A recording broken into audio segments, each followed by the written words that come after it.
இயேசு கிறிஸ்துவின் இனிதான நாமத்தில் இன்றைய ஆவிக்குரிய சிந்தனைக்கு உங்களை அன்புடன் வரவேற்கின்றோம். இப்போதும் ஒரு பாடலுக்கு பின்பு உங்கள் சிந்தையை தெளிவிக்கும் ஆவிக்குரிய செய்தியை கேட்கலாம். லோக சுக மீன்மையெல்லாம் என்னை கவர்ச்சித்தாள், பாவ சோதனைகள் எல்லாம் என்னை சோதித்தாள். லோக சுக மேன்மையெல்லாம் எந்தனை கவர்ச்சித்தாள், பாவ சோதனைகள் எல்லாம் என்னை சோதித்தாள். பூரண அழகுள்ளவரே, பூவில் எந்தன் வாழ்க்கையதே, நீரை போதும் வேறே வேண்டாம் என்ற நண்பர் இயேசுவே, மண்ணுக்காக மாணிக்கத்தை விட்டிட மாட்டேன். பூரண அழகுள்ளவரே, பூவிலந்தன் வாழ்க்கையதில் நீரை போதும் வேறே வேண்டாம் எந்த நண்பர் இயேசுவே, மண்ணுக்காக மாணிக்கத்தை விட்டிட மாட்டேன், வெறும் மண்ணுக்காக மாணிக்கத்தை விட்டிட மாட்டேன். ஆண்டவர் இரட்சகருமாக இயேசுவின் இனிதான நாமத்தினால் உங்களை வாழ்த்துகிறேன். இந்த நல்ல நம்முடைய ஆவிக்குரிய சிந்தனைக்காக ஆதியாகமம் 25:34 நான் வாசிக்கிறேன். அப்பொழுது யாக்கோபு ஏசாவுக்கு அப்பத்தையும் பயிற்றுங்கோலையும் கொடுத்தான். அவன் புசித்து குடித்து எழுந்திருந்து போய்விட்டான். இப்படி ஏசா தன் சேஷ்ட புத்திர பாகத்தை அலட்சியம் பண்ணினான். ஒரு பெரிய ஆசீர்வாதத்தை கர்த்தர் ஏசாவுக்கு கட்டளையிடுகிறார். யாக்கோபு ஏசா என்பது ஈசாக்கின் பிள்ளைகள். ஏசா மூத்தவன், யாக்கோபு இளையவன். மூத்தவனுக்கு தேவனுடைய வார்த்தையின்படி, உடன்படிக்கையின்படி, திட்டத்தின்படி இந்த சேஷ்ட புத்திர பாகம் பர்த்ரைட் அவனுக்கு தான் வரும். அது இவன் என்ன பண்ணுகிறான், அலட்சியமா எண்ணுகிறான். யாக்கோபுக்கு அது மேல ஒரு கண்ணு, எப்படியாவது அதை பெற்றுக்கொள்ள வேண்டும். ஆனால் ஏசாவுக்கு அதனுடைய சீரியஸ்னஸ், அதனுடைய வேல்யூ, அதனுடைய மதிப்பு தெரியவில்லை. வேட்டைக்கு போயிட்டு வரான், டயர்டா இருக்கிறான். யாக்கோபு அங்க பயிற்றங்கோல் காய்ச்சிட்டு இருக்கும் போது எனக்கு கொஞ்சம் கொடுக்கும் போது யாக்கோபு என்ன பண்ணுகிறான், கொடுத்திருக்கலாம், சொந்த அண்ணன் தானே. ஆனால் அவன் என்ன பண்றான், அந்த சேஷ்டபுத்திர பாகத்தை எப்படியாவது வாங்கணும்னு சொல்லி அதுக்கு பிரியாரிட்டி கொடுத்து அதே கண்ணு கருத்துமா அதுல இருக்கிறதுனால கேட்கும்போது இவன் என்ன பண்றான், அலட்சியமா தூக்கி போட்டுறதான். பயிற்றங்கோலுக்காக அவன் ஒரு பைத்தியக்காரத்தனமான ஒரு காரியத்தை செய்கிறான், அலட்சியம் பண்ணினான் வேதம் சொல்லுகிறது. இதனுடைய பாதிப்பை பின்னாடி ஏசா வாழ்க்கையில நீங்க பார்க்க முடியும்.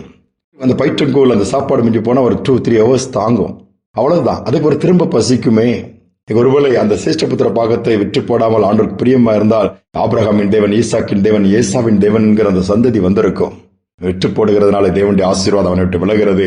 தகப்பனுடைய ஆசீர்வாதத்தை இடத்தில் பெற முடியாமல் போகிறான். வாழ்க்கை முழுவதும் ஏமாற்றம், தோல்வி, பெற்றோருக்கு வேதனை கொடுக்கிற ஒரு மகனா மாறிவிடுகிறான்.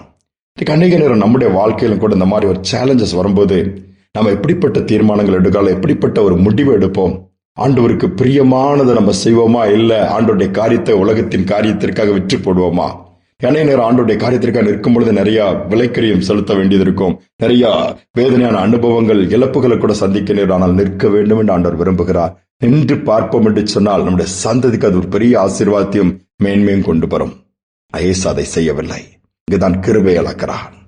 பயிற்றங்கோளுக்காக, உலகத்தில் காரியத்திற்காக உன்னதமான தேவன் கொடுக்கிற அந்த பெரிய திட்டத்தை, மறுமைக்குரிய வாழ்வின் ஆசீர்வாதங்களை நம்ம அநேக நேரம் அற்பமா எண்ணி அடகு வைத்து விடுகிறோம். இல்லை, என்ன வேணாலும் நான் உண்மையா இருப்பேன், என்ன வேணாலும் ஆண்டவர் தான் பிரியப்படுத்துவேன், என்ன வேணாலும் இயேசுதான் எனக்குன்னு சொல்ல முடியுமா? அன்னைக்கு பார்க்க முடியலையே. ஆண்டவர் எதிர்பார்க்கிறார், ஏக்கத்தோடு இருக்கிறார். ஒரு அருமையான சகோதரர் கேஷியரா ஒரு கம்பெனில வேலை செய்யறாரு. நல்ல பணப்புழக்கம் நிறைந்தது. அவர் நினைச்சா எவ்வளவு வேணாலும் சம்பாத்தியம் பண்ணலாம், அந்த மாதிரி பொறுப்பு.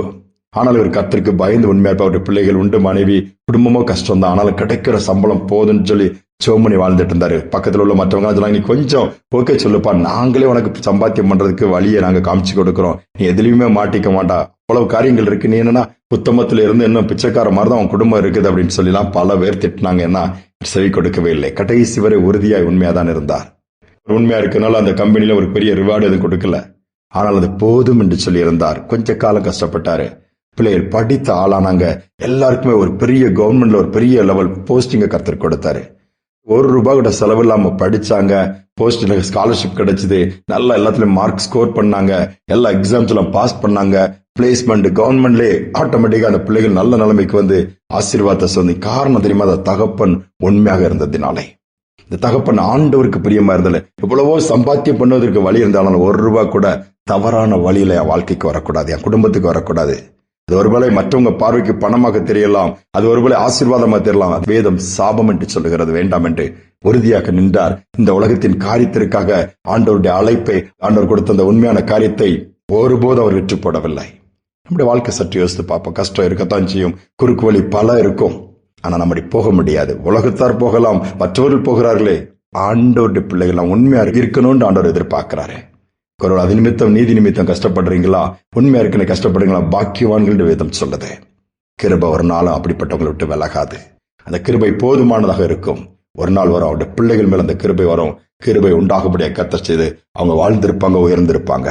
நம்முடைய வாழ்க்கையை ஆண்டவர்கள் முழுவதும் ஒப்புக் கொடுப்போம். ஏசாவை போல அல்ல, சிரேஷ்ட புத்திர பாகத்தை விட்டு போடுகிறான் சாதாரண அழிந்து போகிற காரியத்திற்காக.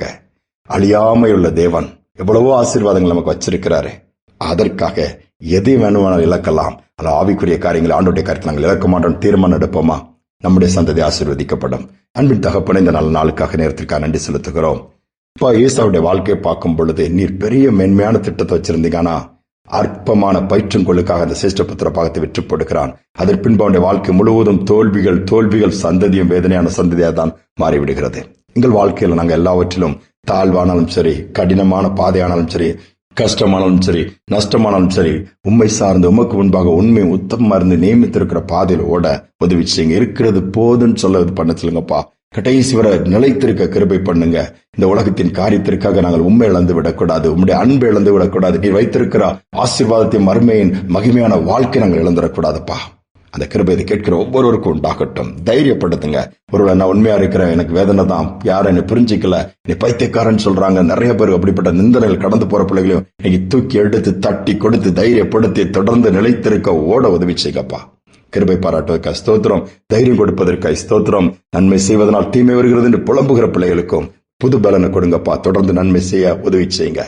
துதிகனமை ஏற்றுக்கொள்ளும் இயேசுவின் நாமத்தில் பிதாவே, ஆமேன், ஆமேன்.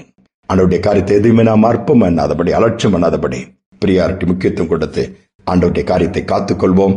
ஆண்டவர் தொடர்ந்து நம்மை மட்டுமல்ல சந்ததியை ஆசீர்வதிப்பார். இந்த சிந்தனையோடு இந்த நாளை தொடர்வோம். மீண்டுமாய் நாளை தினம் சந்திப்போம்.